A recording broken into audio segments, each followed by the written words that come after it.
Good morning, good afternoon, and good evening, everyone. Thank you for joining us for this virtual event. My name is Zhang. I am assistant professor at the School of International Service in American University.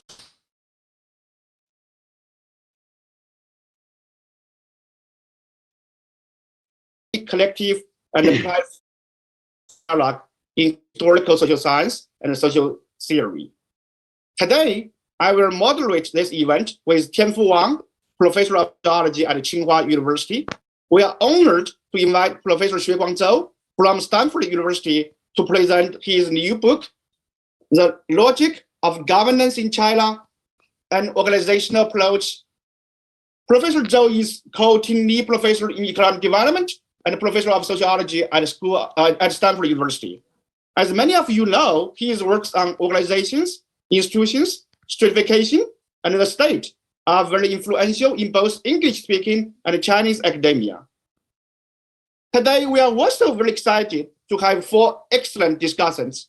They are Professor Mary Gallagher, Amy and Alan Lowenstein Professor of Political Science at the University of Michigan, Professor Zhang, Associate Professor of History at Ohio State University, Professor Yingyao Wang, Assistant Professor of Sociology at the University of Virginia, and Professor Fei Yan, Associate Professor of Sociology at Tsinghua University.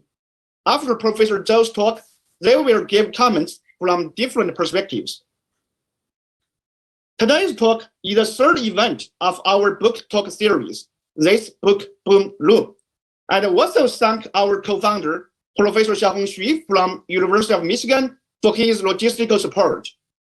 This event is co-sponsored by the Department of Sociology at Tsinghua University. Now, I would like to invite Professor Tianfu Wang to deliver an opening remark. Tianfu, please. Okay, okay, thank you, Zhang. Hi, everyone. So I'm very happy to see you online today. So we are very happy to have Professor Xueguang to present his new book. Xueguang has been a very good friend to Tsinghua University in past several years, until 2020. So we meet Xueguang every year, and we know. So actually, Professor Xueguang had taught at our department, and his lecture had been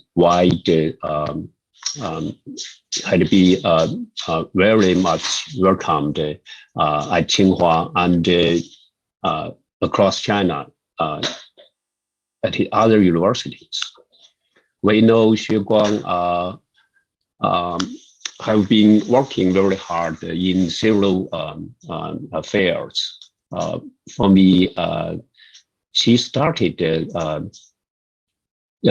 digging the field of property rights, and then shifted to the governance of the Chinese government at various levels.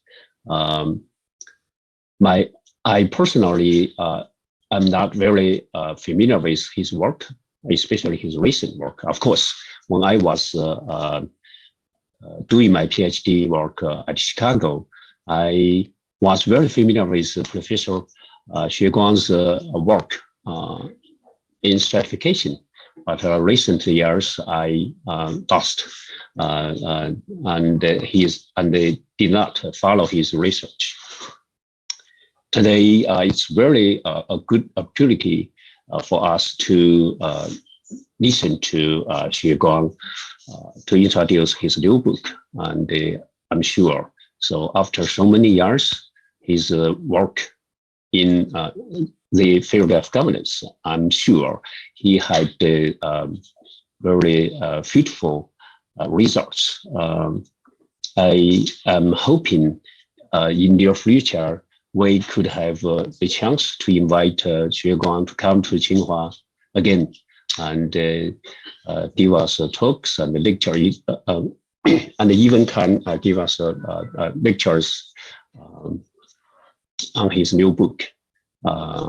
So I wish this event very successful, and hoping and looking forward to hearing some other professors' remarks. Back to you, Zhang. Okay, thank you, Tianfu. Yeah. So now, please join me in welcoming Professor Zhou to present his book. Professor Zhou, you'll have 30 minutes for the presentation. Okay, please share the screen. Okay. Thank you, Tianfu, and thank you, Zhang Yang. So let me first share my PPT. I hope you can see this. Can you see? Yes. My PPT, all right? Okay, great. So let me first, I want to thank the organizers and the panelists for your participation, taking your time to participate in this event. I very much look forward to your comments and the dialogue in the discussion session. And I also want to thank all of you who are in the audience for being here. In my introduction today, I want to just talk about 2 items. So let me start here. And the first one, the motivation and the context of the research project that led to this book. And the second, I want to have a brief sketch of the key issues and framework that organized this book. Okay. So, so let me begin with the first item, the motivation and the context of this research. As we all know, the reform and the opening up era of the last 40 years in China has really witnessed the most rapid economic growth in the Chinese history. It also provided really tremendous opportunities for those scholars to study China, especially in the form of close observations and ethnographic research, as many of us have done research in the last 4 decades. As we get close to the Chinese society, to what is going on in the Chinese context, and scholars, many of us found there's a set of really interesting paradoxical phenomena and issues. So for example, on the one hand, in the context of rapid economic development and social change, and we witness the leading role of the state and local governments with tremendous mobilizational capacities. And that partly accounted for the rapid economic success in China. On the other hand, we also witnessed really political cycles shifting between centralization and decentralization. And we witnessed frequent political twists and turns over the years. And at a lower level, we also observed flexible implementation, collusion, and loose coupling between policy making and policy implementation, as many studies attest to these phenomena. And if we look at this relationship between the state and the bureaucracy at the lower level, there's also the cycles of shifting between what I called the tight coupling between policymaking and implementation, but also many times loose coupling. The local government could be very responsive, but also resistant top-down policies in implementation. And there's a coexistence of what we call the acceleration of downward pressures, 层层加码, and at the same time, collusions among local governments, 变通 and 共谋. And we also observed the coexistence of high mobilizational capacities in the Chinese bureaucracy, but also considerable inertia. And these phenomena are really widespread in different areas and localities. Many studies showed similar phenomena in family planning, in environmental regulations, in urbanization processes, and more recently, in the poverty alleviation campaigns. So these phenomena are interrelated and widespread. Now, these phenomena, the observations, really me interested in what I would call the institutional logic of governance, by which I mean those recurrent, predictable, and often causal relationships based on stable institutional arrangements. So this book and this project I try to provide a unified framework to probe, to understand the underlying mechanisms across disparate cases and areas and over time. And part of the contribution of this book, I hope, is provide a set of analytical concepts and middle-range theoretical models that help explain or make sense of these observed phenomena. So let me just say a few words about the context of my research project that led to this book. I started my fieldwork in 2005, and I never expected they last this long, but they lasted more than a decade. I went to this agricultural town in northern China several times each year. Each time I'll stay a few days up to a few weeks. And in the first few years, I actually spent several months in this township. And during this period of time, I started publishing my observations, my findings in academic journal, in the form of academic articles in academic journals, mostly in Chinese and published in China. And by the end of 2013, I collected these articles and submitted a book manuscript to the press. And it took 3 long years before it was finally published in 2017.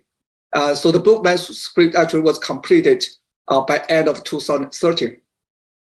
And thanks to the pandemic, when all of us experienced this, our research was unexpectedly disrupted because of the pandemic, and in the shelter in place and staying at home, I realized that there's nothing better to do than rewrite my book, which was published in Chinese, rewrote it into English, and so it was. I worked on this book manuscript for the last 2 years, and finally it was published last year at Cambridge University Press. So that's the larger context of this book project.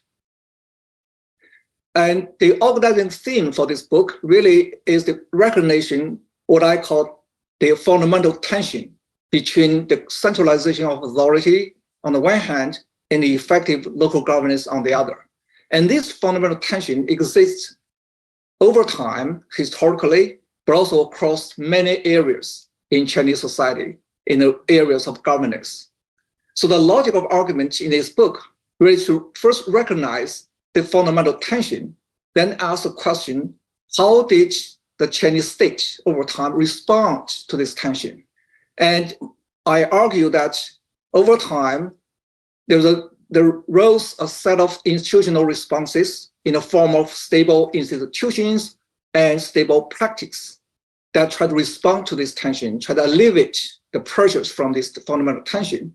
But by doing so, it induces some unintended consequences that will affect China's political economic transformation in the future, as we witnessed in the last 4 decades, and now also into the future.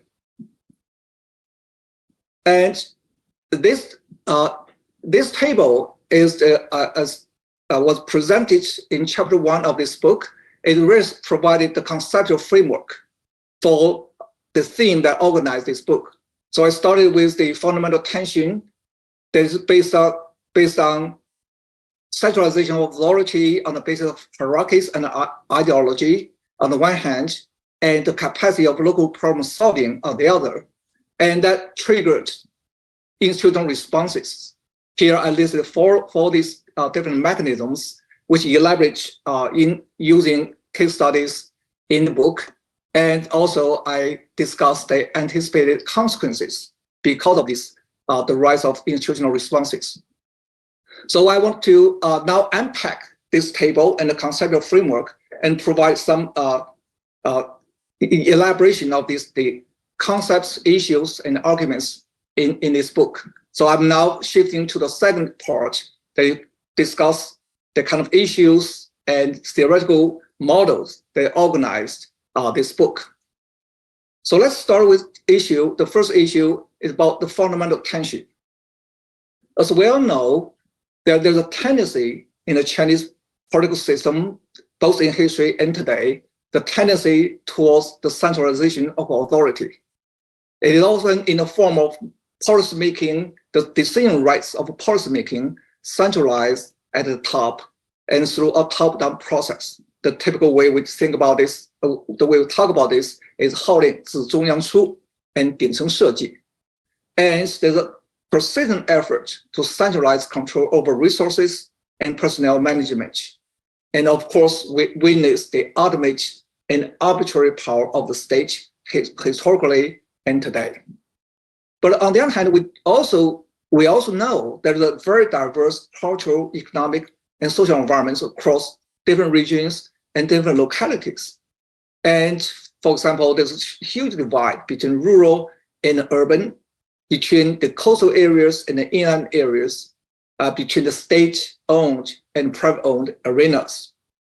So effective local governance really requires a different way of approaching these issues, the capacity and effectiveness of local problem solving, how to deliver, for example, public goods provision, resolving local conflicts, and extracting resources. So these two modes, the resolving local problems and centralization towards center, really creates the fundamental tension, which I wrote in this book. The high degree of centralization of authority is at the expense of the effectiveness of governance at local level. Conversely, the more decentralized the governance structure, the more effective local governance is, the more likely that it will or is perceived as to undermine and weaken the authoritarian state. So this is where the centralization, the fundamental tension lies. As we all know, as well established already in the literature, the Chinese state is established built on two pillars, organization and ideology. Sherman's book publishing in 1960s already discussed these two themes. But on the other hand, both organization and ideology ran into crisis in the last 4 decades, and even longer. So first of all, we can think about the limit of bureaucracy. As many studies have shown, the boundary rationality and diverse bureaucratic interests get into way of policy implementation. The principal agent problems, as discussed widely in the social science literature, are amplified by the size and scale of the gigantic bureaucracy in China. And as we know, implementation processes often involve multiple layers and multiple agents with diverse interests. So there's a serious limit to the bureaucratic management and governance. And also we also see the crisis associated with ideologies and beliefs. The society over the years become much more diverse in beliefs, in interests, and the traditional culture, Confucian culture, and the official ideology all went into crisis from time to time, as we witnessed in social media and so on and so forth. So all these crises related to organizations and the ideology also put more pressures on the fundamental tension. And this is where we have to think about how the state or the institutions respond with their different response mechanisms and what are the consequences of these mechanisms. So let me now shift to the 4 response mechanisms identified in this book and discussed in this book. The first response mechanism is what I called the uniformity in policy making and flexibility in implementation. So we all know that uniformity in policy making and in symbolic centralization has been key trademark in the Chinese political system. So everything, major decisions are made from the top and carried out through so-called 顶层设计. But this institutional arrangement also allows and encourages and or give acquiescence to flexibility in local implementation. So we observed a wide range of phenomena. Sometimes the policy was made in a very general term, which allows local governments to add details to this whatever policy advocacy. Sometimes policies are specific, but it allows deviations in implementation. And also, many times we see specially tailored policy, such as special economic zone, and also resources are allocated to the lower levels for policy implementations. And also, Zhou Li advocated the administrative subcontract system also provides this kind of what I will call the flexibility in policy implementation. Now, because of these institutional arrangements, what we find is what I call a variable coupling across levels of bureaucracy. That is, the allocation of control rights at different levels of bureaucracy creates many flexibilities in the system. If we think about Chinese bureaucracy along three levels, the principal, the supervisor, and the agent. Correspondingly, we think about the central government and intermediate governments and the local governments.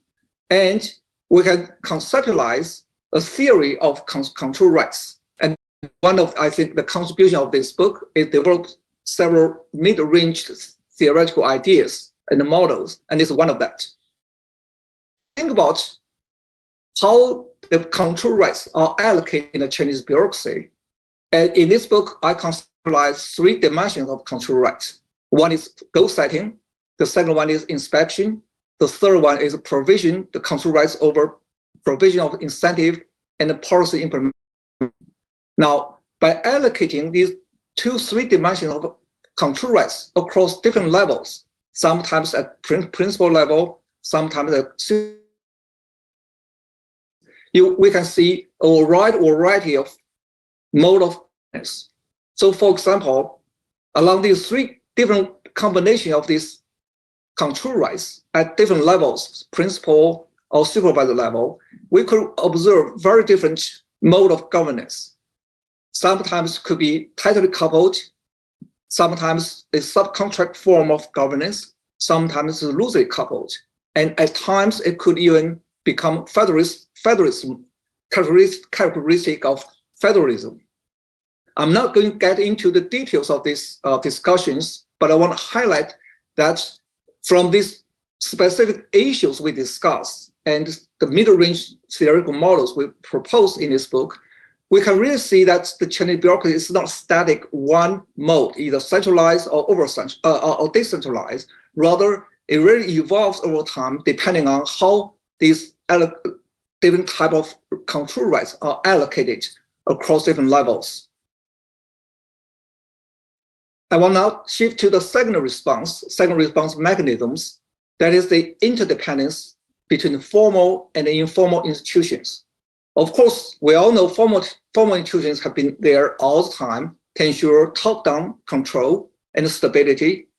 We talk about control over resources and control over allocation of personnel.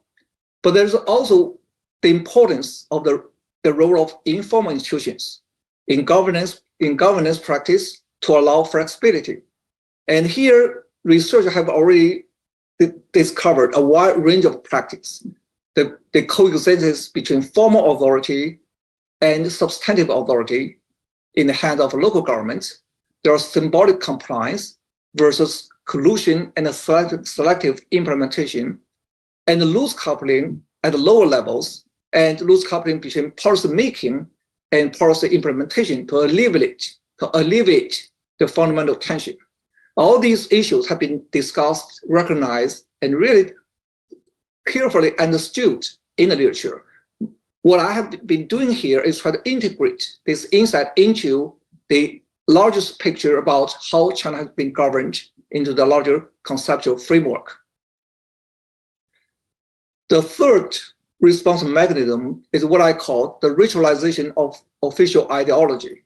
As we all know, in the long Chinese tradition, governance by morality or 道德治国 has been one of the key characteristics in China's governance.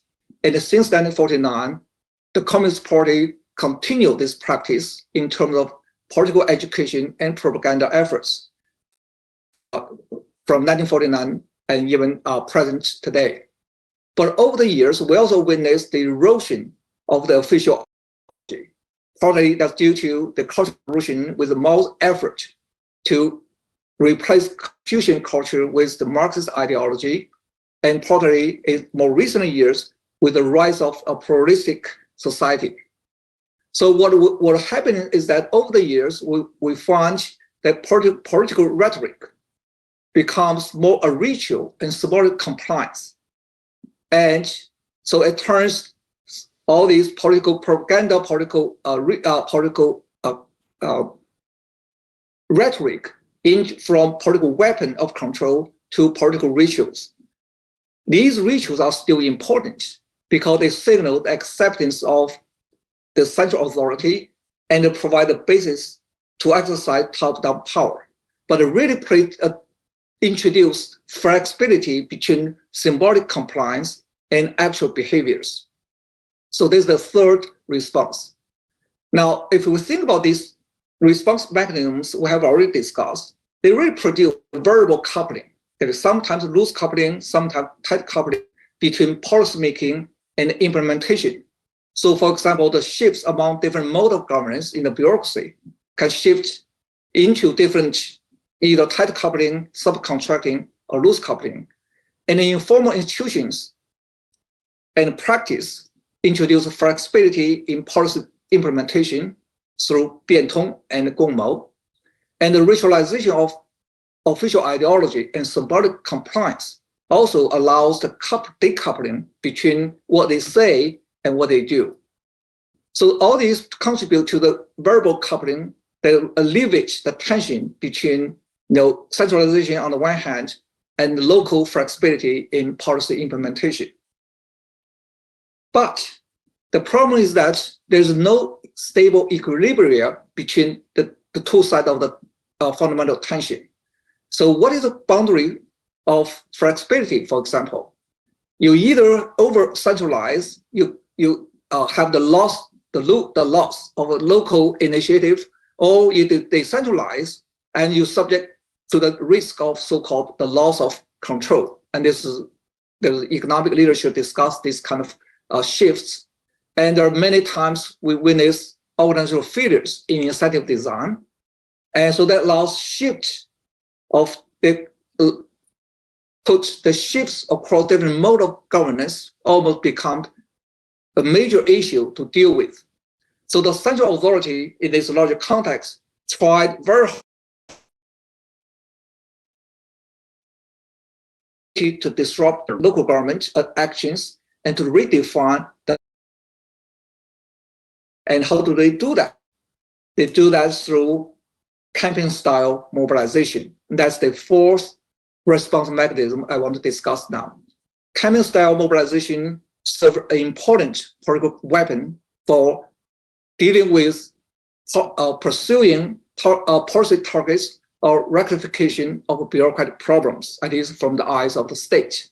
So folks, we witness these kind of major shifts due to political campaign-style mobilization in the Chinese political history. So for example, in 1980s, the so-called 思想解放运动 really put a shift from a tight coupling in the Mao era to loose coupling or decentralization in the post-Mao era. And in the last decade, the anti-corruption campaign really is another effort to shift from loose coupling to tight coupling or re-centralization. So campaign-style mobilization played a very important role in shifts across different modes of governance, as we discussed in the control rights theories. Now, another dimension discussed in this book is about state-society relationships. Because of time limit, I'm not going to get into this. But let me just move on to talk about the third set of issues, that is the unanticipated consequences because of the response mechanisms and the stable institutional arrangement we just outlined. So clearly, there's a delicate balance between centralization and decentralization, and which lead to really unstable equilibrium over time.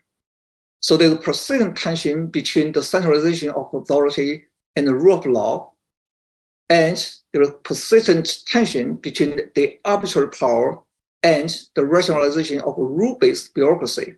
And there's tension between the arbitrary power and professionalization in different areas of the contemporary society. Now, this book is drawing on the conceptual framework and issues I just outlined, and connect these to my empirical research and the case studies and ethnographic field work in China. So the book is organized in these three parts. The first part is more macro institutional mechanisms, discuss about the relationship between the state and the Chinese bureaucracy from a Weberian point of view, and discussed different mode of governance from a control right theory framework, as I just outlined, and it discussed campaign style mobilization. The second part of the book, the logical governance and government behaviors, really focus on specific issues in the field work. For example, about bureaucratic bargaining, collusions among local governments, and governmental regulations in local areas, and how that impose the multiple constraints in local government behaviors, and also how local governments exercise their power for downward extraction of resources. The third part, the logical governance and Chinese society, really is connecting the state with the society and see how internal logic really affects state-society relationships.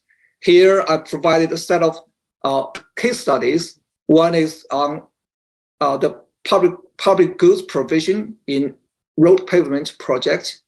Another case is about local elections, village elections over 12 years span of time, and also collective action based on an organized interests. So that's the brief outline of the structure of this book. So let me summarize what I try to do in this book. The goal of my book is try to uncover the stable internal logic of governance in China. And I hope that this book provides a unified framework to account for the observations and phenomena across different areas and over time. And this book also aims to provide a set of analytical concepts, middle-range theoretical ideas, and models for sense-making, interpretation, and explanation of what I have observed in the fieldwork and in other cases in the literature. So I hope this book help us update our knowledge about China's governance, and I also hope it will stimulate new lines of research. So let me stop here. I very much look forward to the panel discussion. Thank you very much.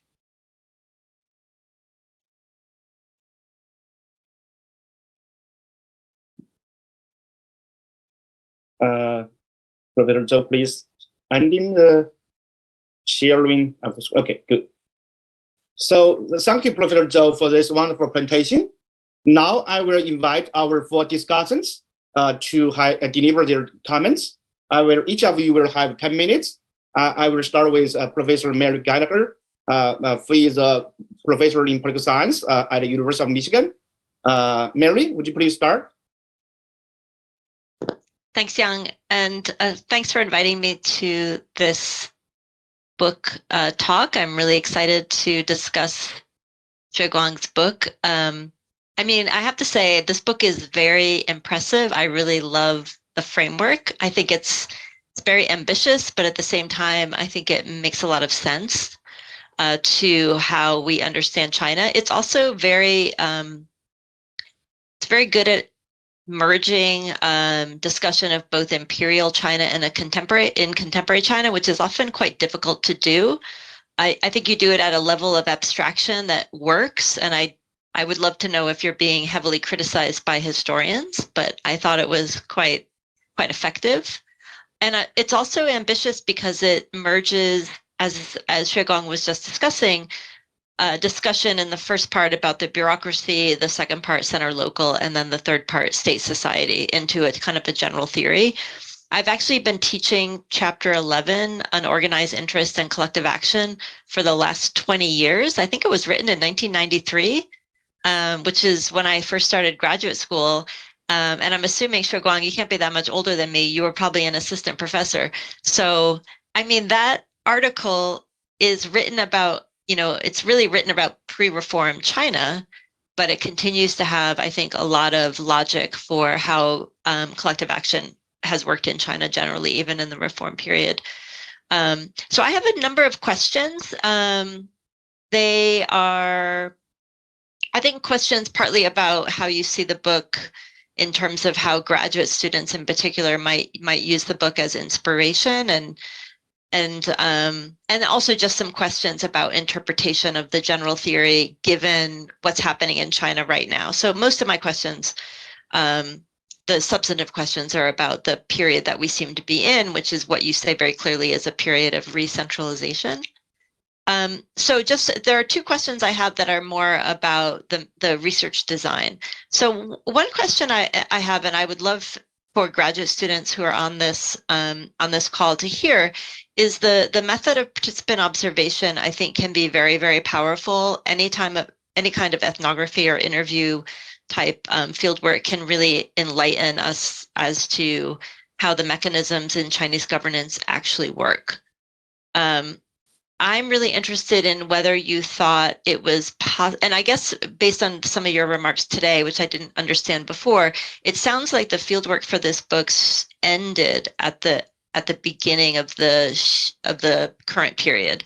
And so I'm wondering whether or not you felt that there was a kind of Heisenberg effect, in the sense that, did you start to think that you were affecting the results? Did people understand that you're a famous professor, you're from Stanford University? Did you start to worry that the data that you were collecting was affected by, your presence? This is something obviously foreigners worry about all the time, and often impedes our ability to do effective fieldwork in China. And that's irregardless of the political constraints on fieldwork. So the second question I have, which is more about research design and the ambition of the book, I really like that the book takes into account the importance of scale, which is something I'm constantly saying to my colleagues in political science who study, European countries that are smaller than most Chinese provinces. So I think it's really great that you take that into account, because I think many people fail to take into account the scale of Chinese governance. But I want to know how you think about, you're doing research in it seems like mostly in a single place in northern China, but I think it makes sense, and it can be generalized to the entire country. But at the same time, you also recognize Chinese diversity and uneven development. So do you think that your logic applies differently to different localities? Do you think that the argument it basically works for any part of China? So that's the second question, which is sort of about the design of the book. I have a couple of questions just about the argument in the book. I was really interested in the argument you make about the professionalization of society in conflict with move towards greater centralization. And you note that this has impacts on people, particularly in the white collar, in people in white collar work. So not about capital, big entrepreneurs, and really not about labor, but about this mid-range of people like us, medical doctors, lawyers, professors, journalists, and this increasing gap between you being in a professional organization or affiliation that drives you towards certain types of behavior, but yet we're in a moment in China right now where re-centralization is putting a lot of emphasis on political ideology and on ritual kind of performative compliance. And I'm really interested in what you think the implications of this are for not Chinese political governance, but for other types of governance. So when you go to see a doctor, or when you go to see a lawyer, or when you go to university, and how does this affect people's perceptions of these professions? Because there are lots of arguments in the political science discipline about, what are the groups that eventually become important to political change. And there's a book that, obviously Barrington Moore talks about the bourgeoisie, but more recent research, I think, really focuses on white collar professionals as being particularly important to dissatisfaction with certain types of centralization. one of the questions is another question I have, which is about the substance of the book. And this is something I think that we all struggle with empirically, which is that you observe in the last decade, there's been increased centralization.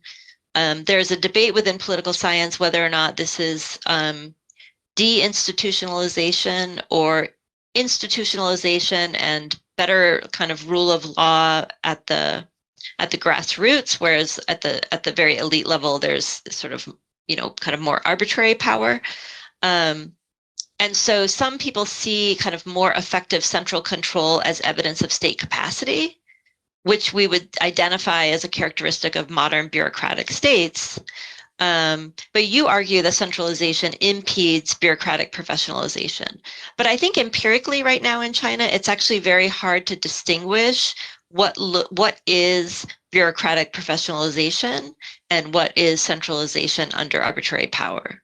And I think about zero COVID, and I think about, the ability to get zero COVID compliance as actually kind of difficult to tell. Is this just a state with greater capacity and a more effective bureaucracy, or is really this about centralization of power?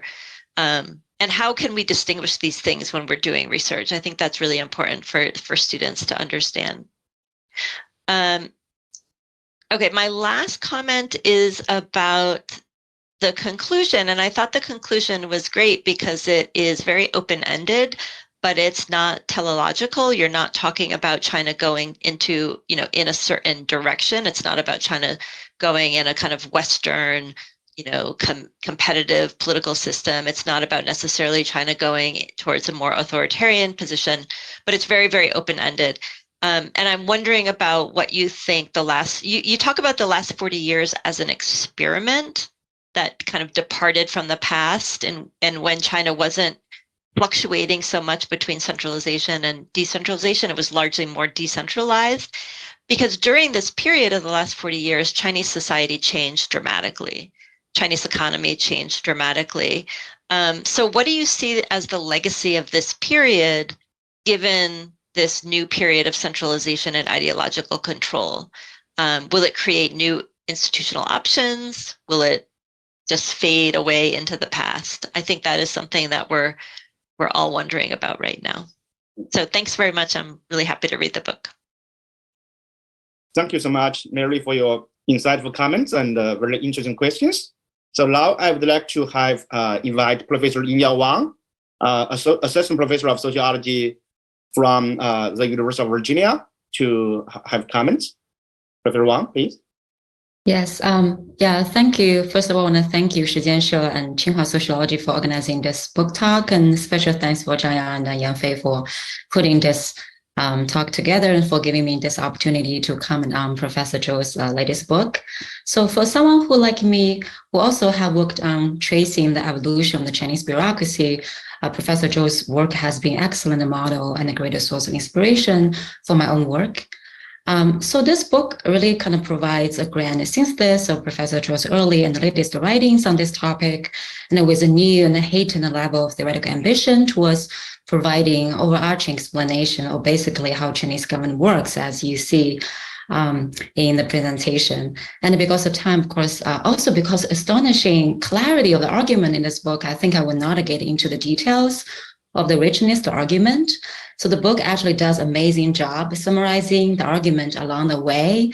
And there's actually not a single page where the argument was not clear. So I will just here maybe highlight some, and certainly not all, what I think are the book's central contributions. First, I think the book's analytical approach is really bold and simultaneously methodical. It identified this central and fundamental tension in Chinese way of governing, namely the one between centralized authority and local governance. And this observation may echo many sort of casual observations or popular understandings of the Chinese government and its problems. But the author is really able to go from there and explain that this overarching logic actually sets off a few generalized institutional responses, including, variable coupling and complementary between formal and informal institutions, and the campaign-style mobilization, which in turn gave rise to a wide variety of government behavior ranging from bargaining to collusion. So I think the author here really kind of turns this intuitive insights into building a very sophisticated analytical scaffolding. And in the end, I found this tension response behavior model is parsimonious enough to generate a theory, but also very flexible and copious to accommodate. This book exemplifies kind of period specific and policy specific variations and processes and change. So relate to this point, and I think the theoretical model is as malleable and precise also because the book makes good use of the tools from organizational sociology. So questions that are commonly explored in organizational sociology are well resonating in this book, such as the issue of bounding and rationality, principal-agent relations, organization-environment interactions, and the allocation of attention, resources, and so forth. So I think the use of organizational analysis in this book really has two advantages. First, in some ways, it kind of productively defamiliarize some of the phenomena we're kind of accustomed to explaining, such as centralization and decentralization, that in this case, Professor Zhou used the idea of coupling. And another concept I found was very generative, the control right. We know that property rights is a very complicated issue in China, and also the right of govern is multi-layered, and there's division label between them. So control right is very productive as a meso level concept to unpack this phenomenon. And I think the second advantage associated with using organizational analysis is really making China an effective case for comparison. So it really kind of gave us a shared problems to work with and a shared language to talk about the issues. And in some ways, it does the discipline a great service that how we can translate our heuristic understanding of China and a very context-specific knowledge into meso level explanation that can travel, that also can make China a case for comparative work. So I have perhaps a few questions I also would like to ask that derives from the book and also inspired by the conclusion, and then that perhaps can help us think more about China's past and future. And the first question is that I think the book raised a really compelling puzzle that how a country, with a size comparable to that of Europe can be effectively governed. And then the author kind of productively I mentioned that this, there is a tension, and this tension does generate instabilities and the problems and constant negotiations in some cases, with the resources and also traumatic political events. But I was also wondering to what extent, and this is a thought kind of worth entertaining, is that precisely because of the tension and the readjustment, and precisely because the combination of formal and informal institutions, there was some kind of built-in resilience in the Chinese model, so to speak, that holds China actually together in spite of its size and its diversity and all that. So the book also mentioned this sort of the kind of trade-off between efficiency and stability. I wonder whether maybe in some period efficiency was a preferable goal, and in some period the stability should it be the concern here? So to what extent we should trade these trade-off also as a source of resilience and adaptation and flexibility in some ways. So my second question is kind of relate to Mary's observations about some recent new political and social and economic development. Namely is that re-centralization and to some extent the re-centralization is also translated to, as the book also observes, that the bureaucratization of Chinese society and also the rise of ministerial powers and then the rise of the importance of expertise and technologies and techniques of governing in instituting an effective governance, and also this idea of technology assistant governance.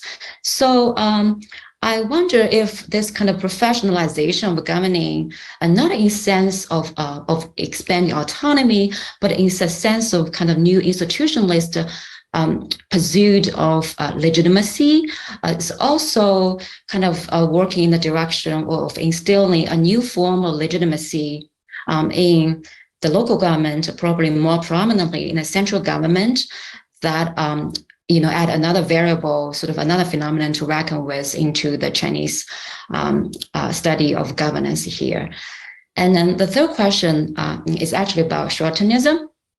So I'm really convinced that, all these phenomena, including how Chinese government kind of muddle through all these solutions, and then there's constant readjustment between central and the local relations, and also there's this flexibility in implementation, there's a changing, task environment, and goal setting that all together kind of contribute to the search for short-term solutions in China. But in some ways, as we observe sort of around the world, this is almost become a universal complaint among many countries that countries today are increasingly kind of driven by short-term vision, the short-term solutions. As a matter of fact, that, I would imagine that the American policymakers might envy in some ways or complain about the lack of steadiness in their governance system, precisely how the American governance system is set up. So I wonder how this Chinese idea of short-term achievement and the short-term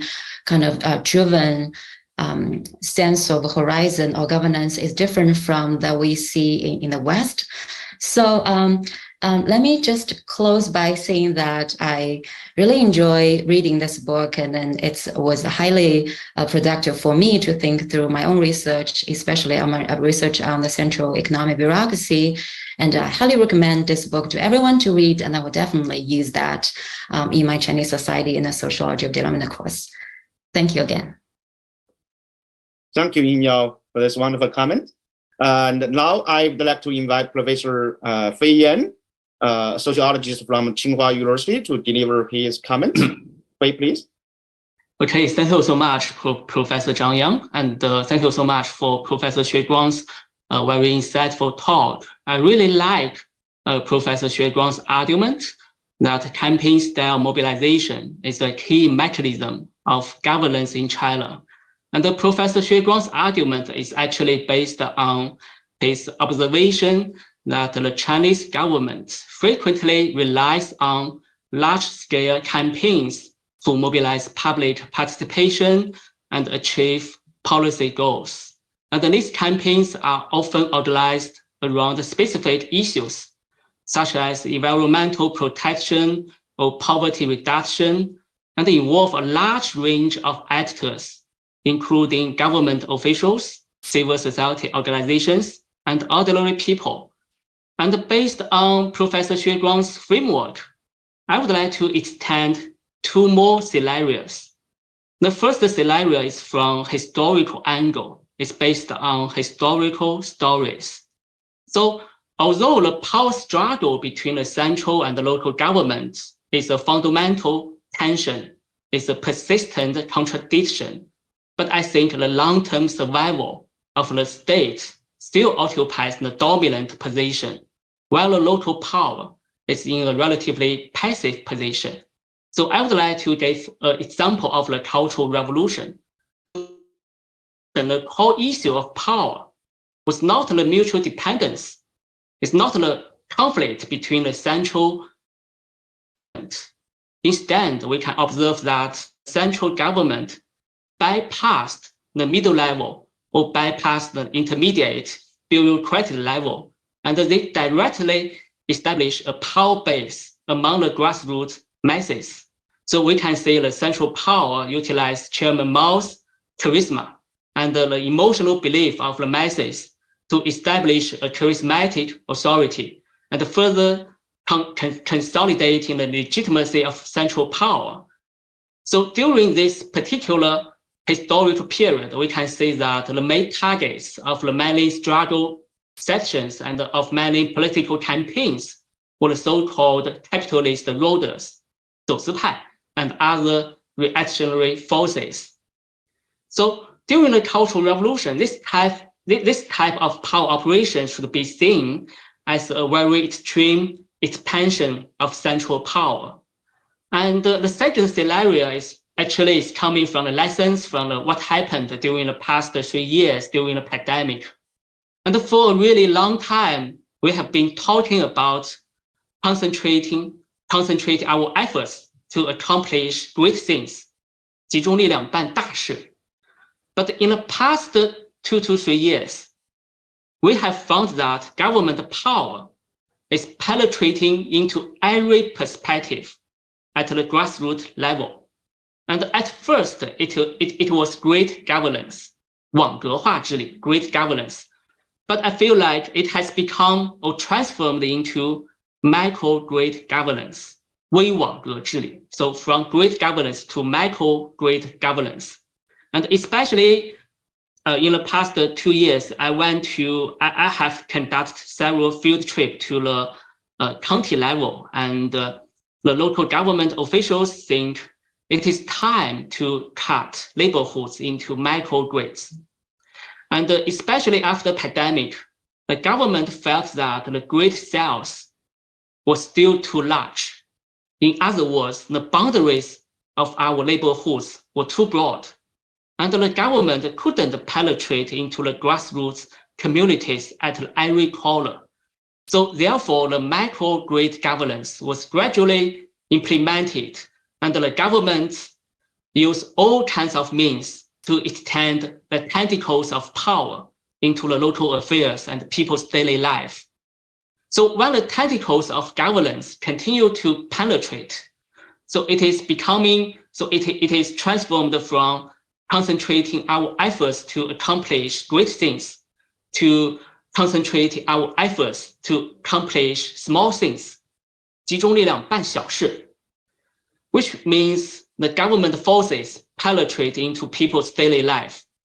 So we understand, so according to our understanding, our daily life is so trivial and has nothing to do with politics.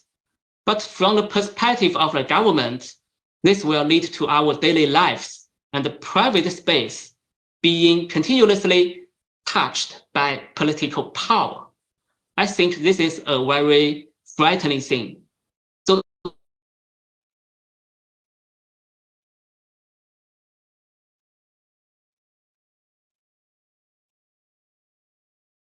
people would cover up are exposed to public space for political management. So I also would like to propose this new scenario to Professor Xueguang, and would like to hear your comments on this new development after pandemic. So this is my comments.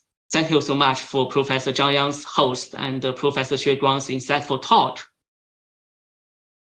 Thank you, Fei, for very interesting observation from China. And now we have our fellow discussant, Professor Zhang, and she is a historian and an associate professor of history at Ohio State University. Professor Zhang, please. Now we had a blackout, and I was dropped. My line was dropped, and can you hear me correctly? Thank you so much for inviting me to this conversation. I'm just a historian of Ming China, and I'm still learning a great deal from political sociologists and sociologists in general. So this book, I've been reading scholarship like this, especially such solidly researched and just wonderfully theorized book. It really helped me think about what I study, because I think that the distinctions Professor Zhou tries to make here forced me to think about if these distinctions also existed in Ming China. More specifically, I think Ming and Qing are actually quite different in many ways in terms of bureaucratic mechanisms. So I will just, I guess, there are many things I like about this and find inspiring. I hope to think more carefully in the future, but I guess I will just offer a few comments and questions, focusing more on the sort of historical changes and continuities and a few points that Professor Zhou made in this book. So it's both exciting and scary to read about the continuity from pre-modern imperial China to contemporary China. Exciting because I can still say Ming bureaucracy matters.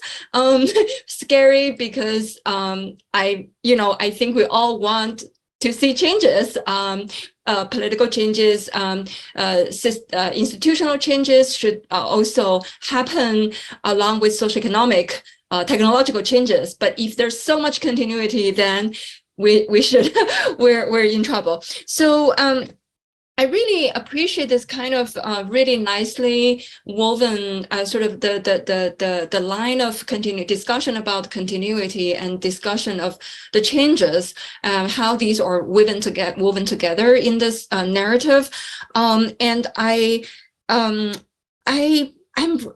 was really surprised to read this part where you discussed the greater dependence of the bureaucrats on the state. I actually thought it would be the opposite. So the case you're making here is you used in that particular comparison you mentioned, you refer to the Mingqing. I will just use Mingqing here. Officials as scholar officials, if they had another way out, if they didn't serve in the government as bureaucrats, they could just become scholars. But the officials were bureaucrats. Now they didn't have this other identity. So this is actually, I'm still thinking about it. I haven't made up my mind about whether I completely agree with this or not, but I think this is a really interesting point.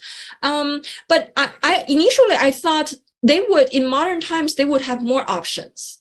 So I wondered if this has something to do with the specialization of the bureaucrats, or if it has something to do with the production of the bureaucrats.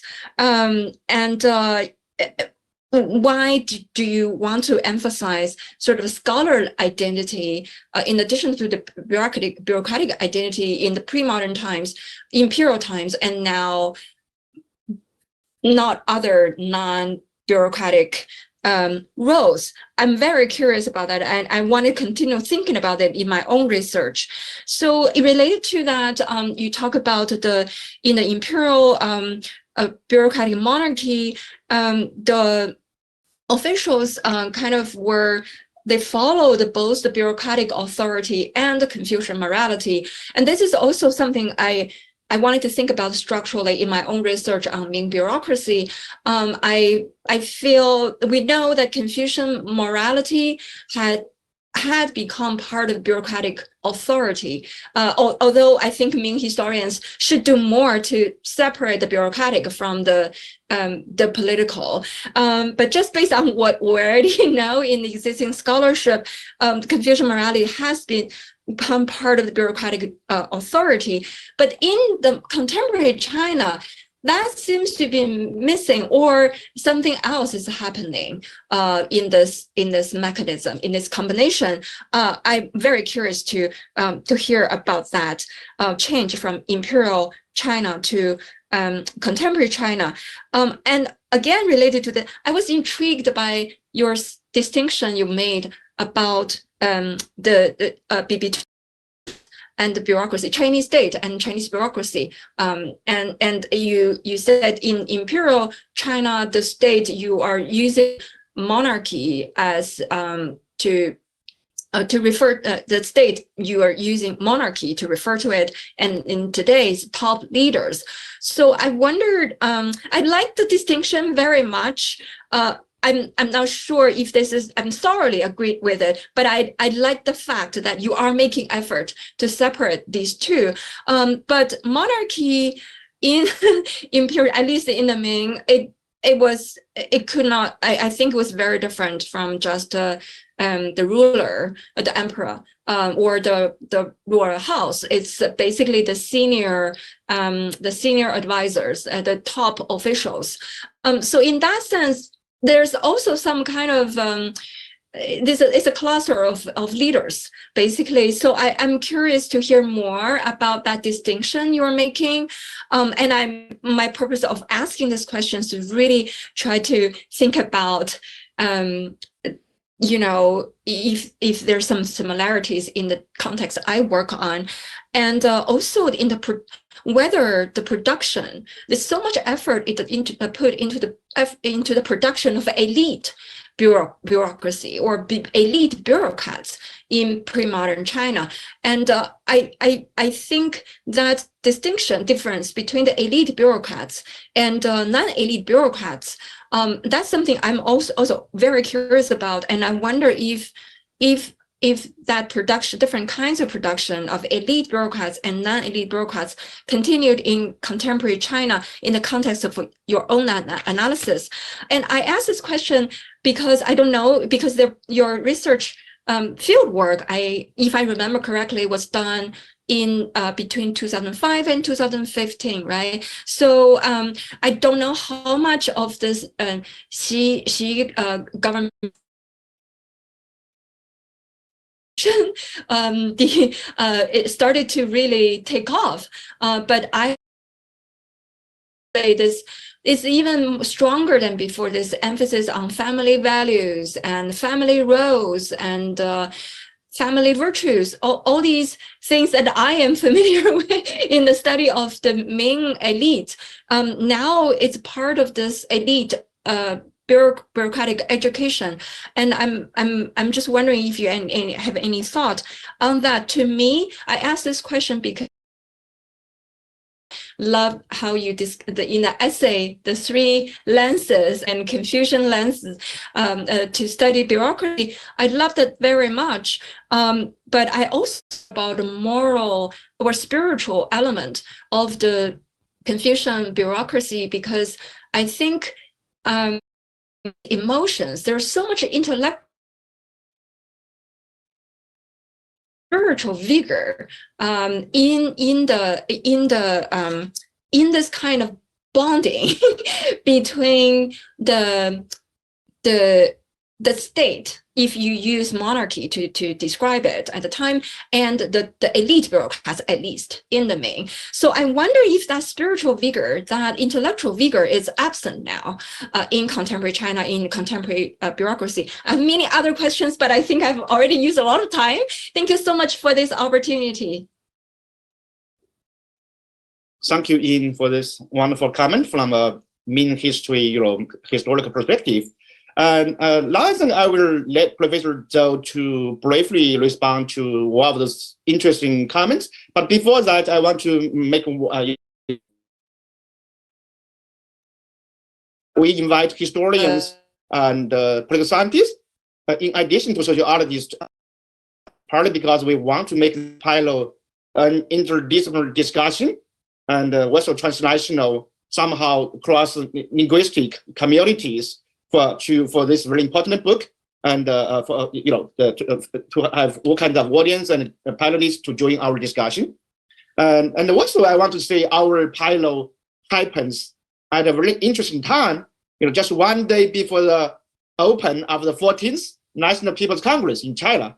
So that would make our discussion more relevant and important. Some of you may notice today that is a report about China's COVID reaction, some sort of story. So I think it very much echoes what Professor Zhou discussed in his book. So I may ask some questions from my perspective, when after Professor Zhou respond to our discussions. So Professor Zhou, I would now invite you to quickly respond to the four discussions. Maybe you have 10 minutes. Thank you. Yeah, thank you, Zhang Yang. And thank you all for really wonderful commentary and questions, and really raise a lot of interesting issues. Some of these I encountered over the years, but some of these are very new, especially in the new context. Excuse me. So let me just very quickly comment on, respond to some of your questions and your comments. If I miss something, please come back to me at all. I hope very much we all join the discussion together. Okay. First, Mary, responding to your question about how historians respond to my work, it turns out I made a lot of new friends among historians because of my research. They not necessarily always agree with me, but I seek their advice because their research informed me a great deal. Looking at what I was observing in a contemporary China, but reading their work, seeing similarities, parallels in history, that really helped a great deal.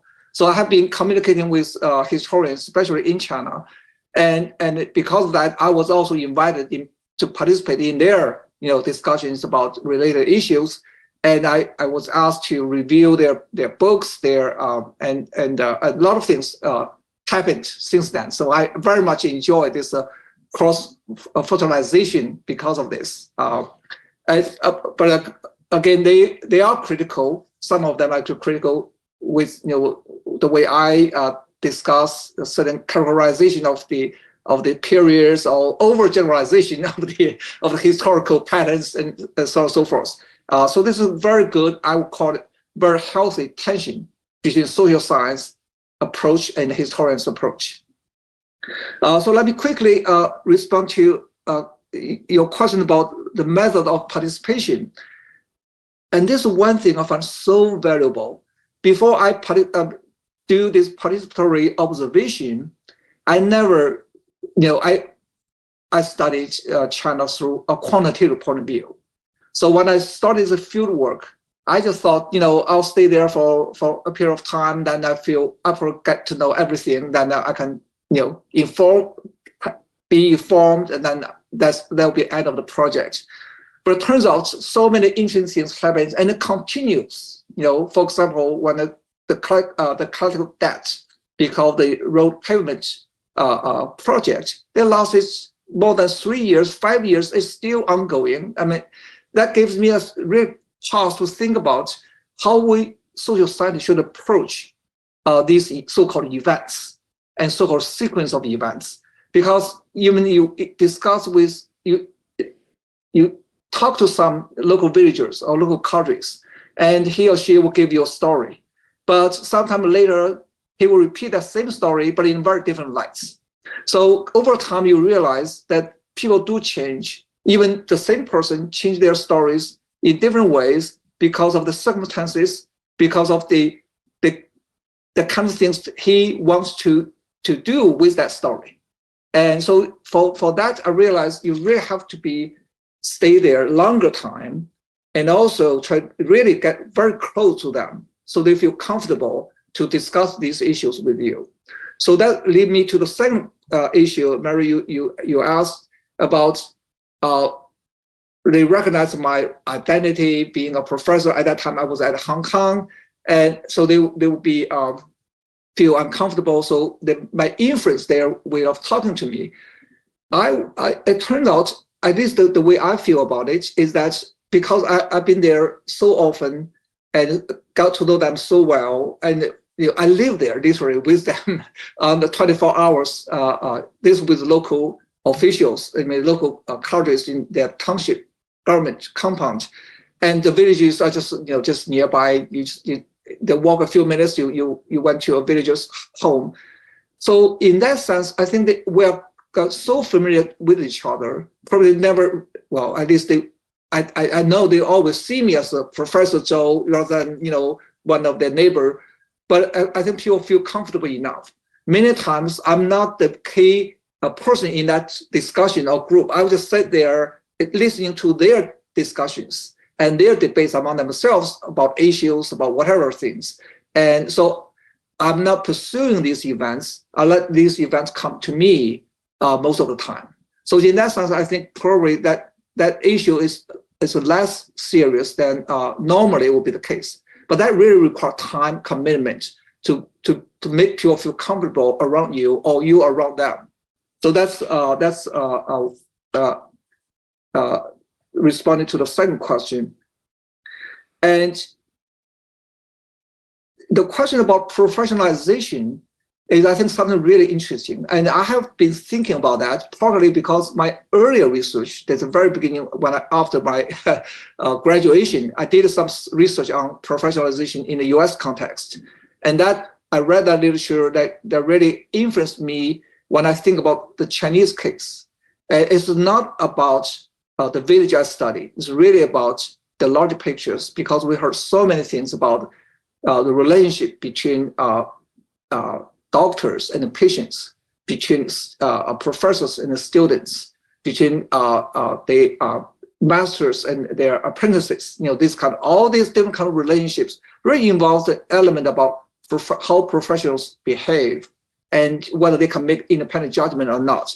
And this really becomes, I think, a very big issue as we now realize, for example, in the pandemic, and suddenly people questions, do we listen to these professionals because their judgments, their whatever evaluation they give seems so off the mark and so distant from what people feel in their everyday experience. And so that becomes really important issue. And the other issue, as we all know, as we work in universities, the reputation of the professors in their own research, in their own everyday conduct also becomes highly problematic.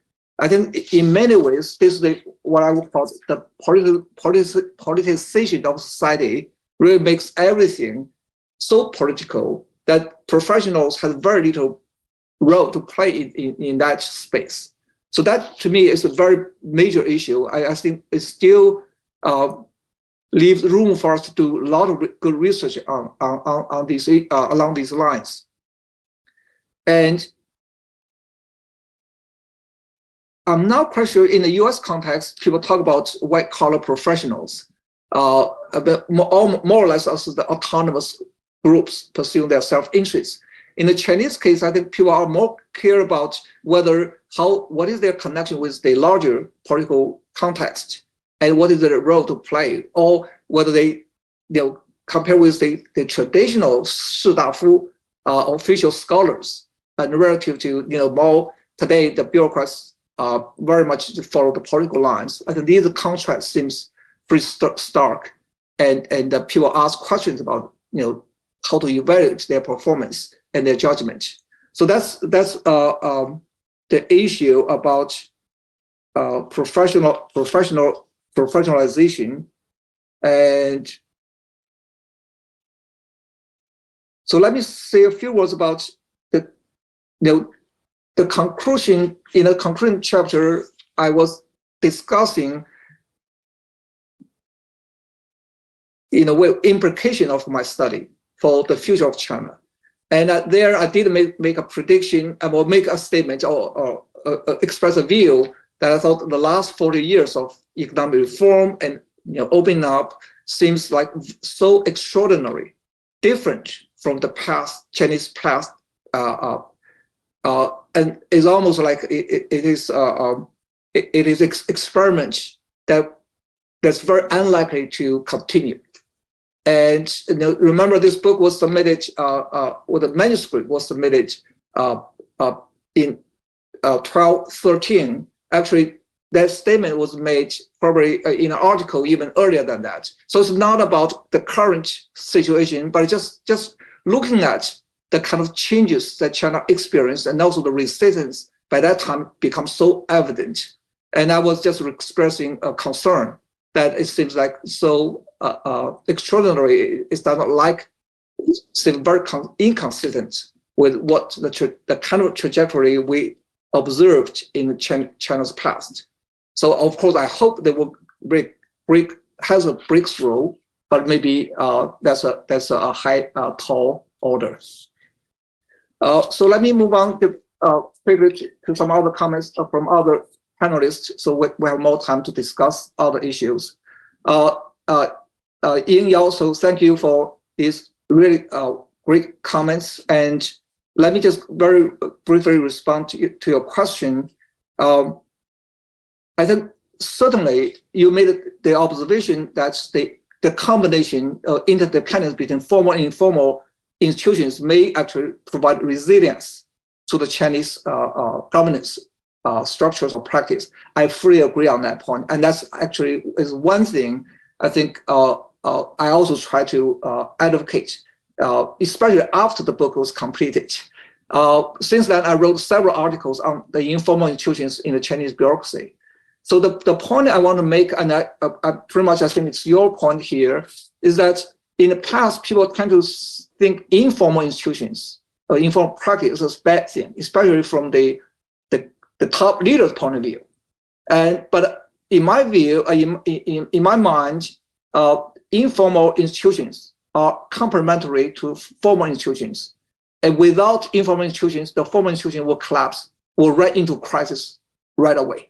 It is informal institutions that provide so much flexibility to allow formal institutions to show up. Rigidity can still survive. That's my take. So I wrote an article on 帝国逻辑, where I claim that the interdependence of the coexistence and interdependence of formal and informal institutions is at the core of the law of the empire, or the 帝国逻辑, the logic of the empire. So I fully agree on that point. And you ask questions about with the new development on technologies, on many other things, in what ways the bureaucratic governance issues will be affected. I think this is really a tremendous new challenge for of course for the rulers, for those who exercise governance, but also for researchers. And if we think about what happens in the last just few months with the so-called the ChatGPT and many other developments, artificial intelligence, it almost makes me feel like major changes is really around the corner. Not only in terms of how you govern people or how we are governed by AI. I mean, these are really tremendous challenges for us to recognize, and really for social scientists to really keep a close eye on this new technological development and their implications for both the governance, both for those who govern and for those who are being governed. Okay. I'll skip some other issues and come to Yanfei. Yeah, I think you made really interesting observations. This is great, seeing that so-called campaign-style mobilization. Really, it has been such a central feature in the Chinese politics and Chinese way of organizing, governing in almost every affairs. But especially the way you talk about in the more recent pandemic era, when mobilization, of course, mobilization in response to crisis probably is the most effective way. And I think in the early period, and the mobilization really played a very important role for the early success in containing the pandemic crisis. And of course, the problem is that the logic will carry through without limit, right? At least with a different logic than what we would like to see. So it may carry to another extreme, and that also it becomes much more pushed, shaped not by professional evaluation, going back to the early point about what is the right boundary, right extent of mobilization and for what purpose, right? I think your point about 集中力量办小事儿, I think it's extremely important point, right? Because the logic behind that is that once the power is available, the tools are available, and it can be exercised all over the place, not based on view of what well-defined policy targets, but by those people who have the ability to use these tools, right? So these are the ramification is really huge. I think we all need to rethink about this set of issues. Yeah. Okay. Zhang Ying, again, it's so good to hear from a historian. So thank you for making all these comments, and I agree with you. The historical continuity is really scary. It's really disappointing, and we hope there's something else more fresh for us to study. I guess your point about the dependence of the bureaucrats on the state. This is actually one major point I made in this book. It's really talking about the relationship between the state and the bureaucracy. I want to make that distinction, not necessarily confining the state only to the monarchy, but in general, it's about the top leaders, including what you call the collective of leaders at the top. Okay, but the contrast is really the local bureaucrats at the lower levels. For example, even in the earlier Chinese history, in the Ming and Qing dynasty, even when the local officials were dispatched from very top, from Libu, and they move around all over the places, but they also have very different hierarchical levels, and so they have different interest groups around them. So their connection with the very top leaders is still with a varying social distance.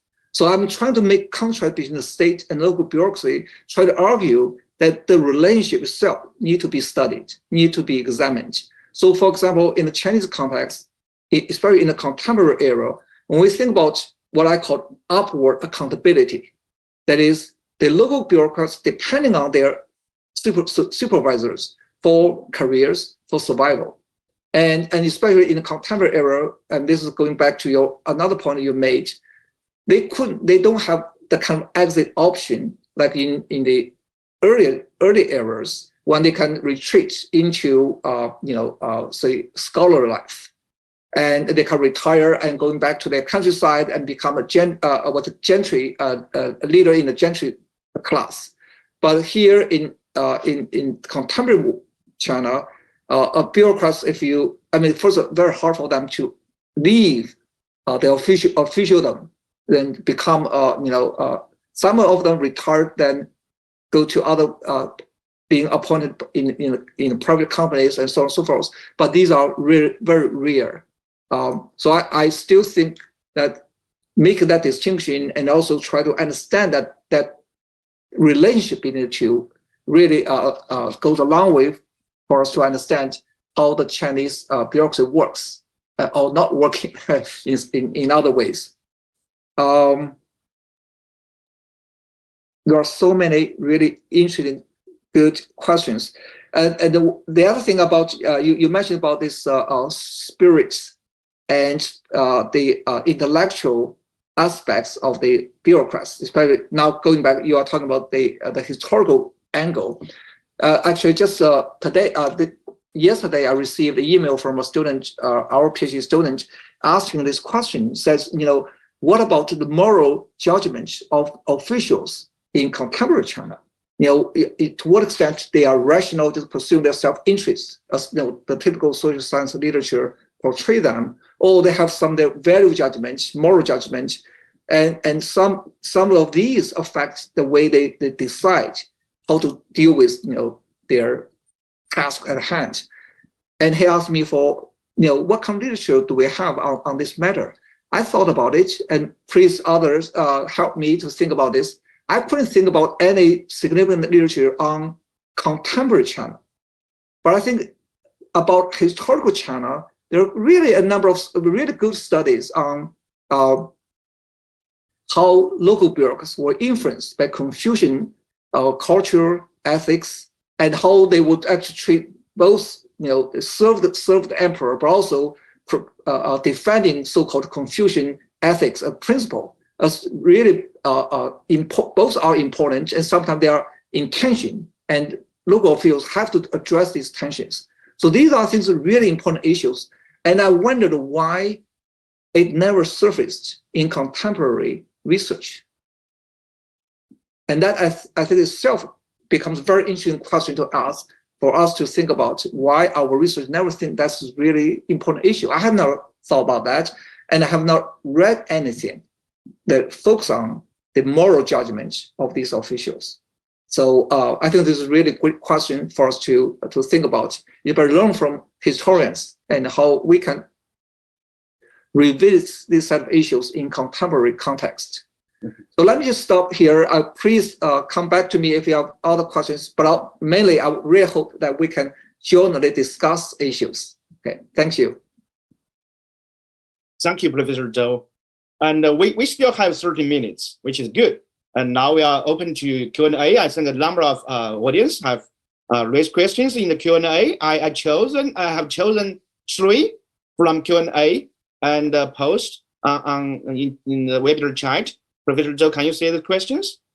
I selected 3 questions in the chat, and you can. Okay. I see a number of them. So yeah. Which one should I read? You choose whatever you want to.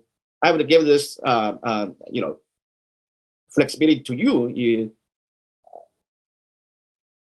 You don't need to respond to all of them because we have more than 20 questions. I choose whatever is then interesting to answer. Okay, so one I was reading say, thank you for sharing the story of healthy tension between you and the historians. Could you share with us which parts historians might think your argument is over-theorized? Actually, okay, so here, we have historians on the panel, so please correct me if I overstated anything. Historians, at least the historian trend in the Chinese tradition, actually they really do not like theories. Okay, so the point is that if you have too many theories, you will be influenced when you select, the historical evidence. Yang Wang, for example, in his book called 自史三书, made a very explicit point. He said we should refuse to adopt social science theory. And the argument is that once you are influenced by these theoretical perspectives, you'll be very selective in choosing historical evidence. And so that's one. Certainly, there are people who made that point. Recently, I was asked to review a book written by a historian on 中国历史上的理甲制度。I forgot this specific 乡里制度，中国古代乡里制度。So it's really from the Dongzhou all the way to Qing Dynasty. This is really a wonderful book, 800 pages long. And so I wrote my review and my comments, and then the author, who also wrote a response, toward the end of his response, he said this pretty much his very artistic rhetoric. He says that he's reminded a saying in his historical circle that you stand up from your own garden, you look at all these beautiful things around, but then you realize you still need to attend to your own garden. So you just lower down and work on your own garden. And I think probably that's one view. They think that social science probably, but being theoretical also means that being selective, whereas the historian's style probably should be exhaustive. I don't know, the wrong interpretation of this. So that's one side of the story. On the other side, I also met many historians who really discussed with me about all these implications of what I argued about contemporary world and how that was reflected or helped them to understand, think about the historical period they study. I remember this one historian. He's not talking about specific things regarding my own research, but he learned so much about just observing what is going on in contemporary China that helped, and the kind of phenomena, historical phenomena he studied in Qing, pre-Qing dynasty, pre-Qing period, because a lot of things, there's resemblance or reminiscence of what is happening, historical legacies. And so in many ways, I think there's a really healthy, not only tension, but also healthy mutual stimulation of ideas, topics, a way of thinking between historians and the social scientists. And I have benefited a lot, really a lot, from studying, reading historians' research. Actually, since I finished this book, I spent considerable of time reading historical research because I wanted roots of the Chinese bureaucracy. I published several articles since.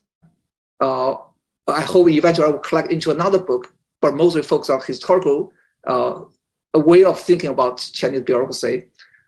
Really, it's mostly taking historians' work seriously and try to learn from them and try to think about the again, continuity, unfortunately, the continuity between what we observe today and what happens in Chinese history. Please jump in. I don't want to be the only person talking. Very good. We did like to push this interdisciplinary study of Chinese bureaucracy from all kinds of perspective, historian, historical sociologist, historical political scientist.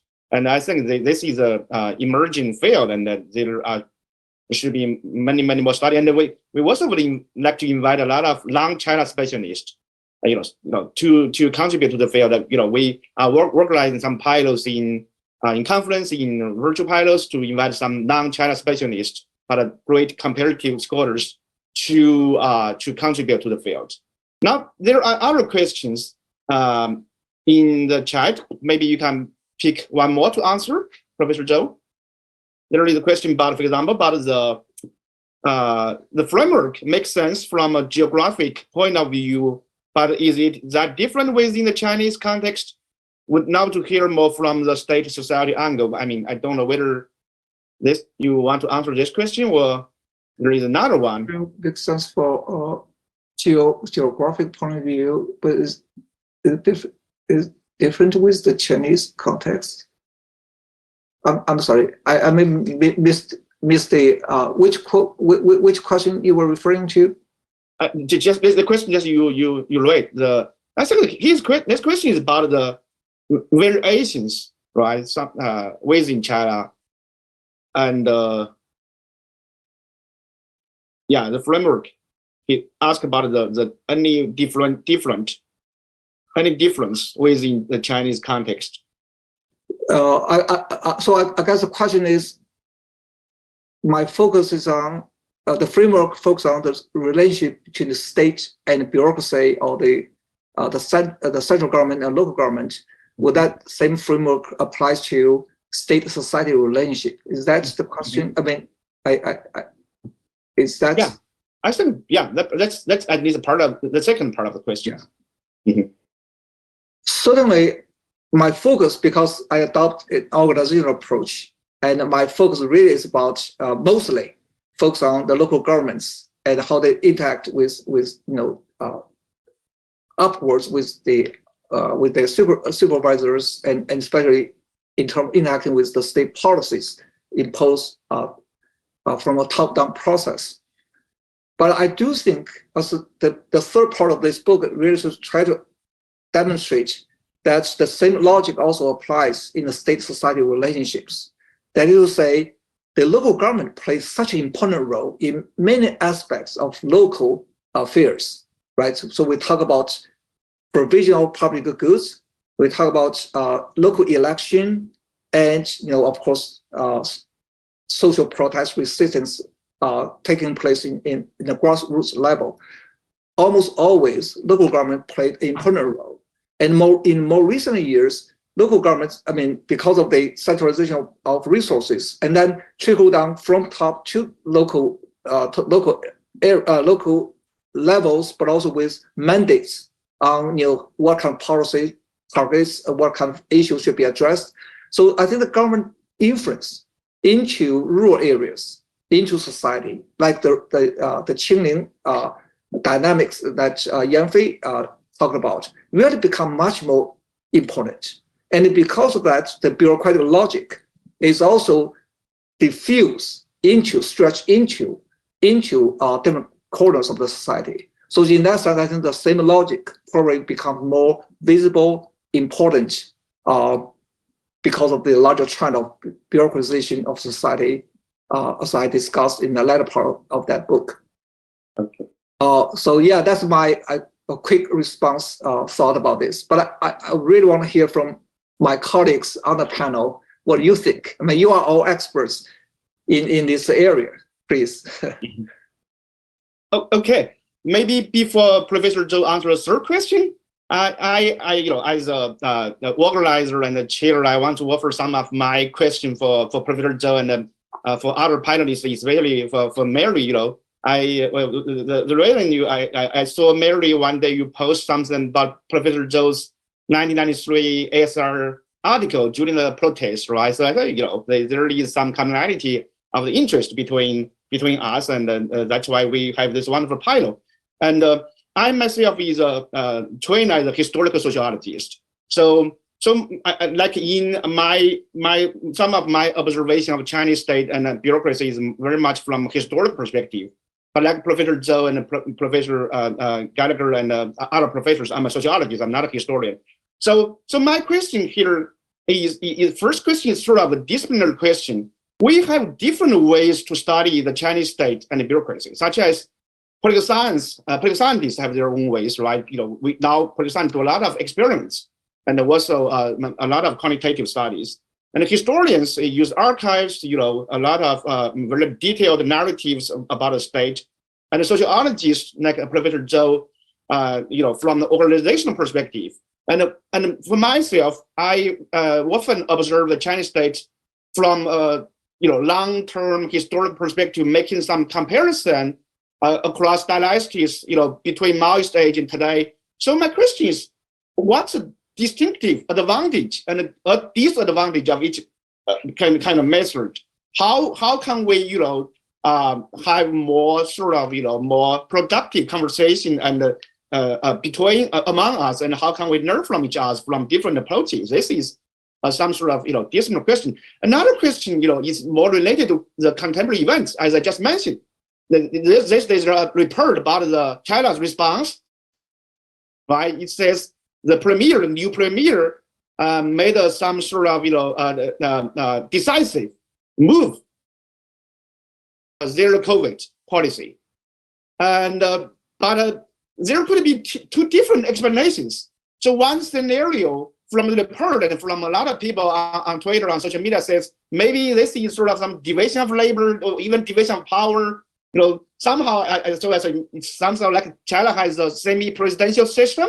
So that's one explanation. That's the premier had a lot of autonomy, so he proposed the idea to, so it's somehow related to discussion between Professor Zhou and Zhang Ying about how the monarchy system functions, right? Whether there is some division of power between the emperor and his chancellors, right? This is one explanation. It's a sort of division of power. But then the other explanation, which I probably prefer, is maybe that means the new premier is more trusted by Xi, and she is more willing to delegate some authority to his trusted officials, right? So the policy change is not necessarily a bureaucratic insurgency against the leader, but some sort of a delegation of authority from the president to some of his trust officials. And so this could be a totally different explanation. So I want to hear some of your thoughts, Professor Zhou, but also Mary and Professor Zhang Ying. How would you analyze this dramatic policy change from your distinctive perspective? Thank you. Let me give you my quick response. I'm so glad I'm a sociologist,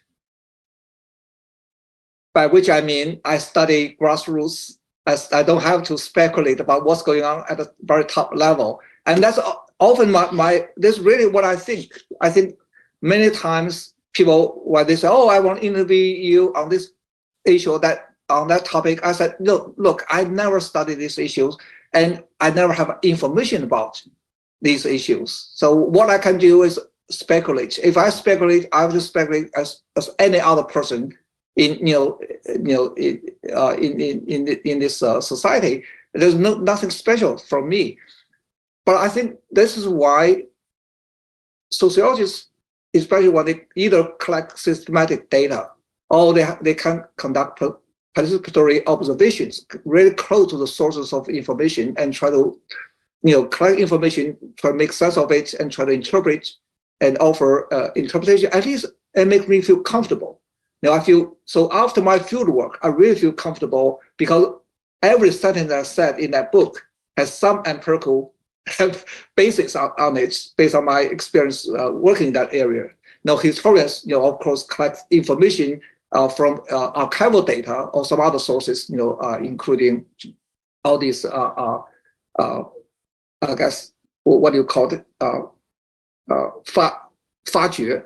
I don't know the English word for it. So this in many ways, Mary, I want to just follow up this question: how political scientists can discuss about top leaders' issues where they know so little about what's really going on? That's a very difficult question, and I myself don't study elite politics, so I think some of it is a combination of guessing and also some combination of having sources. So at the very elite level, I think there's much more similarity between good political scientists and good journalists, so people who are talking to a lot of people. But it's difficult to tell the reliability of the information that they get. And the recent articles talking about zero COVID and the ending of zero COVID, there's one in, I think, Reuters today, which talks about that it was about Li Chang, kind of going against what she wanted. I mean, I have no idea. It's very hard to verify. So it's not really social science, I think. Maybe it's necessary, but I think it's a different type of research. I have a question on the total opposite end of the spectrum, which is about how somebody like you, Professor Zhou, who's a quantitative sociologist, and then doing this kind of ethnography, when you think about, particularly younger scholars who are, often forced into a much more quantitative and at least in political science research that is mainly about causal inference, which I don't know if causal inference has infected sociology in the same way it's infected political science. And I'm using the verb infected deliberately because it's like a disease. How can you make your arguments? How could younger people, younger graduate students who need to do work that is quantitative in some way, could they take your arguments and turn them into quantitative studies, or studies that are focusing on causality in the way that economists and I think quantitative sociologists think about causality? Let me have a quick response. Yes, actually, I very much think that a lot of things I discussed in that book, whether explicitly stated or implication of these arguments, can be quantitatively studied. I do recall, I think it's Ying, Zhang Ying may ask this question, or Yingyao, I couldn't remember exactly, but the question about the exit, the comparison of the possibility of exit from the Ming, say, bureaucrats in the Ming dynasty or Qing dynasty historically, or the current bureaucrats. And that's easy to study. Even if we keep track of these bureaucrats' records, their resume, whatever, well, we can easily answer that question. And there are many other things, actually, I can easily think about implication. I thought about it, actually. It's just too much work to do by one person. And to be honest, I lose interest in this kind of research. I'd rather do field work or some other line of work that more satisfactory to me at this stage of my career. So that's one thing. And the other thing is, I think, there are comparative advantage of being qualitative and quantitative. And individuals, many of us have strong preferences. When we want to do qualitative work or we want to do quantitative work, and people are endowed with different kinds of skills, preferences, things like that. So I don't think there's a really one has to do both. If you can do one real well, and you contribute to knowledge in that way. But I also think at times, if you can do both, these are even more wonderful, because you really understand the limits of the other side. So whenever now I think people argue about the limit of qualitative research versus the limit of quantitative research, I think I can see both sides. I can see, where they come from, what is the point of argument, but also I can see why there's a problem with that kind of argument. And because they didn't see the other side of the, put in the shoes of the other side. So I think if possible, once in a while, you do want to shift from these different research styles and try to gain some different perspectives. And I have learned a great deal by doing that. Thank you, Professor Zhou. So now we have another question from the audience, which is with another historian from University of Toronto, Professor Chen Li. He has a very interesting question. I've invited Professor Chen to join us as a panelist. Maybe Professor Chen, you want to ask a question? You want to ask a question by yourself? Okay, sure. Thank you very much. I appreciate it. Actually, also, this is my first time after, 2 or 3 months to attend any academic events because I actually originally intended to schedule a public lecture by Professor Zhou on his new book. Because of the things that has recently happened. So we haven't done that yet, but I'm very glad to hear this, round kind of almost a roundtable discussion. But again, congratulations, Professor Zhou, on your new book.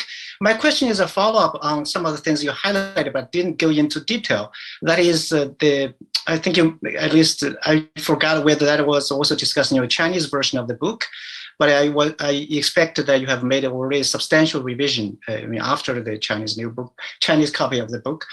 My question is, to what extent the tensions you highlighted between centralization of the imperial power and also the kind of the practical need for flexibility in local governance contributed to or even caused what you call the limited rationalization of the bureaucracy, but also professionalization. I suppose you meant that by the professionalization of the bureaucrats.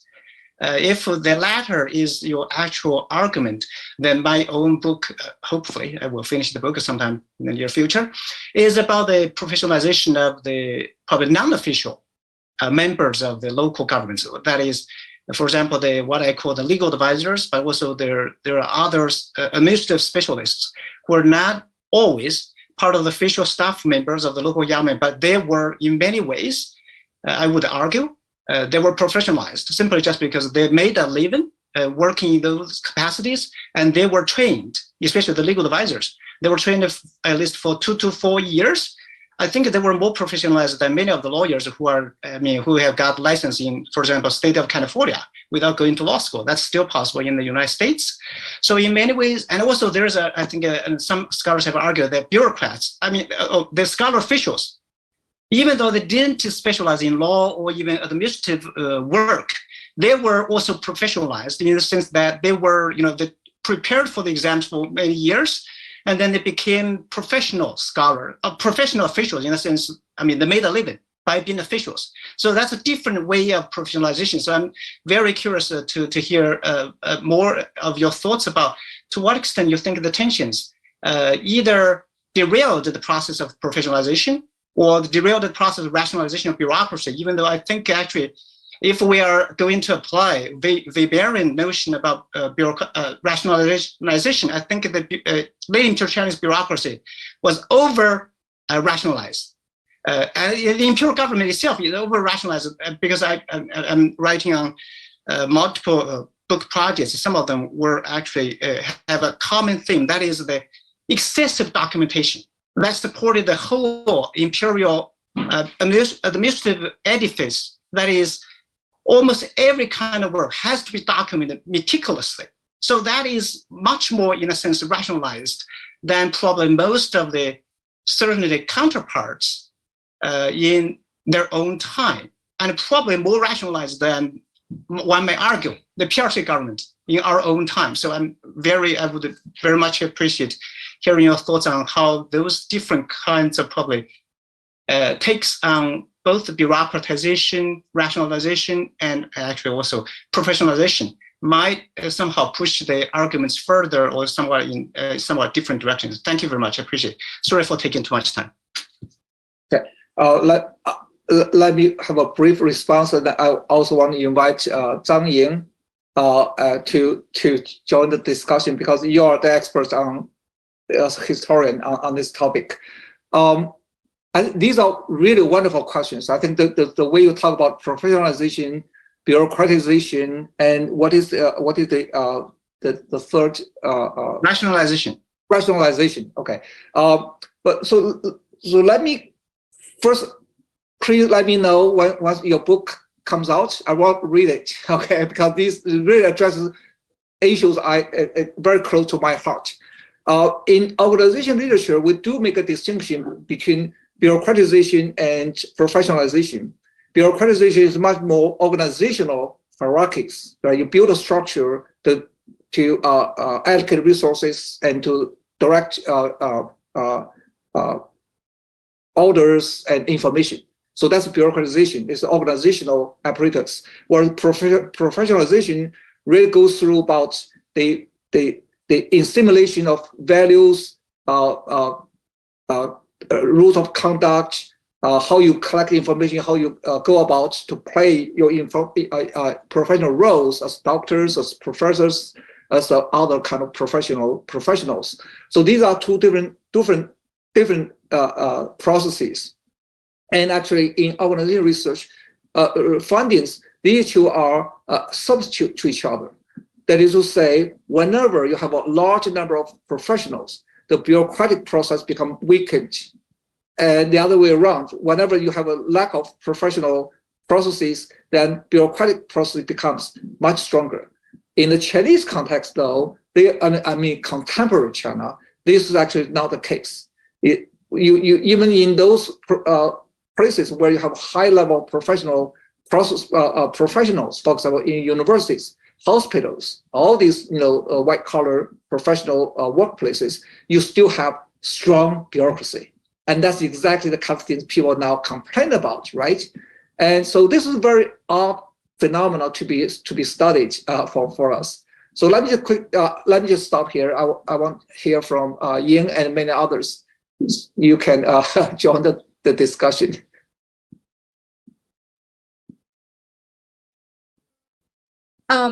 First of all, really, I'm not, well, just from a historian's perspective, I feel that when historians join this conversation, we really have to understand how social scientists use these terms, because they mean different things in different analytical contexts.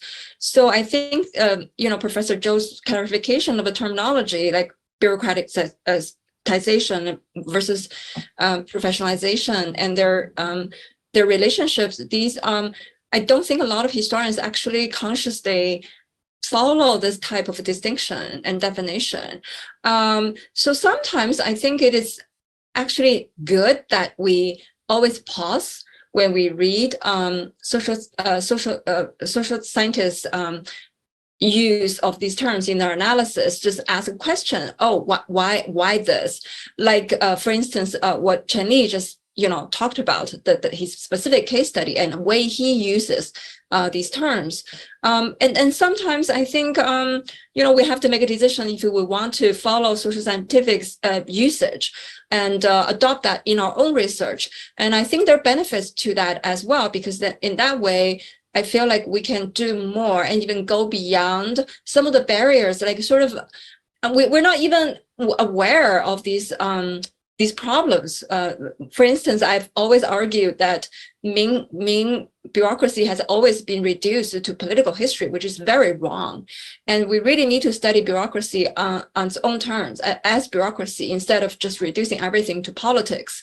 So I think in that sense, this is helpful. But so in terms of theorizing terminology, I can only say this much. But I wanted to quickly comment on this question about over-rationalization. I think it's a very interesting phenomenon. And here I'm seeing a difference between the Ming and the Qing. I think it has something to do with the technology and sort of transportation, all these material conditions of governance. And the other is the intention of the ruling elite. Whether they wanted to collect and how much they want to collect. I think in the main, they sometimes make conscious decision. No, where we want to draw a boundary, we don't want this much information. I think this is a very interesting phenomenon. I'm actually study that in my own research. So I think, but here I just don't know if we are using over rationalization in the same way even.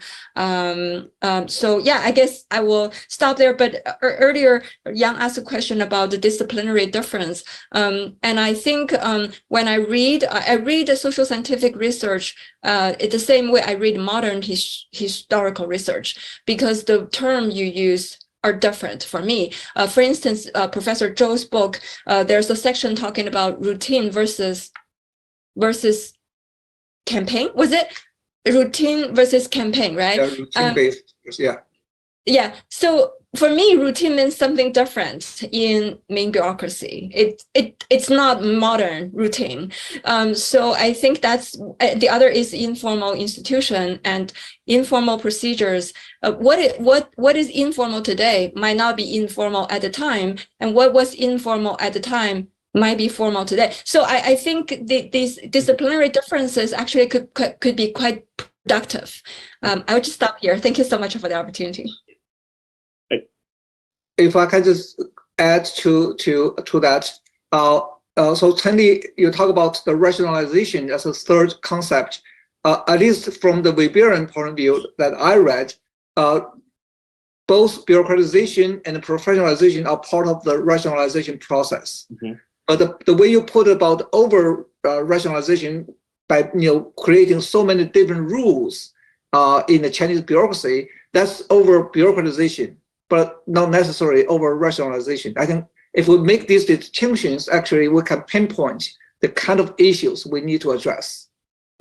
Sorry, if I can, because I think because I spoke too fast, so there might be some misunderstanding of some of the things I was trying to make. I did have read quite some literature by sociologists, especially of the profession. So I knew the distinction there. I was not really trying to blur the boundaries between, or even the distinction between those concepts. That aside, by over rationalization, I was not saying actually. I'll say the documentation itself is over rationalization, but I was trying to say the imperial government wanted to make sure the efficiency, the efficacy, or the way the government was working would be predictable, would be controlled effectively by the central government and so on. I think that falls squarely into what Weber would argue as rationalization, but in the Chinese case, I think it's over-rationalized. It's not, but again, the conclusion might be consistent with what you outlined in your own book, that is, there were unintended consequences because it's over-rationalized. So oftentimes the outcomes were not actually predicted by the central government. So it's Weber himself pointed as the kind of the iron cage, right? The bureaucrats were put into iron cage because they were restrained by all kinds of rules and especially bureaucratic rules and so on. In native China, that was certainly the case. There were too many rules. Eventually, most of the rules were simply disobeyed or just followed by defiance. So I think in that sense, but I mean, this is a long conversation. I'm sure there will be no consensus coming out of just a short talk. But I would very much look forward to reading the book, and I'm sure there are many more other topics I would love to hear your thoughts on later on. Thanks. Thank you, Ni. I think it's somehow like a continuation of our discussion like 2 years ago in the state capacity bureaucracy pilot, right? I think it's still like the spectrum of Weber, right? Because in the Weberian tradition, China is a case of under-rationalization. I think if you think Rui Huang or Taisu's new book, they think that China is under rationalization in terms of taxation, bureaucracy. But Ni here clearly make an argument there is some sort of over-rationalization in some of Chinese information control system. So I see some potential tension between the two arguments. And I think there is still probably much work to do, much subtlety than just labeling over-rationalization or under-rationalization. There could be different dimensions in the story. And I maybe other panelists want to give some quick comments before we end our discussion today. We we already have 2 hours. If you guys want to say something to respond to these questions, I will let Mary, if you want to say something.